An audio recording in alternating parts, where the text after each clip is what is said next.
Alors en fait, dans le canton de Neuchâtel, on a cette chance d'avoir réussi à réunir dans un espace finalement extrêmement compact une densité d'acteurs qui forment ensemble un écosystème.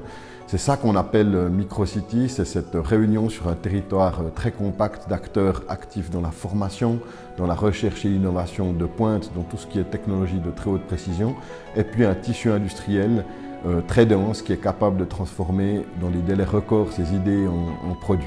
Et ça, c'est vraiment finalement ce qui fait le principal atout du canton de Neuchâtel, ce qui lui permet de se situer au cœur d'un bassin industriel en croissance. Hein. C'est vraiment une situation assez exceptionnelle dans un continent qui se désindustrialise.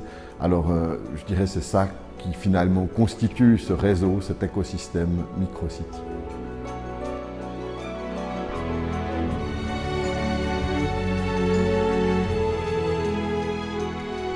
Alors le canton de Neuchâtel, il a plusieurs siècles d'histoire industrielle, donc il a un long recul.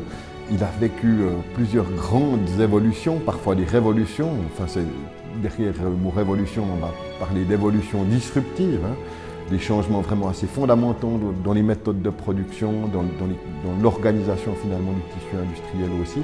Et c'est finalement une étape de plus, c'est une étape dont finalement on ne connaît pas encore les conséquences, par définition.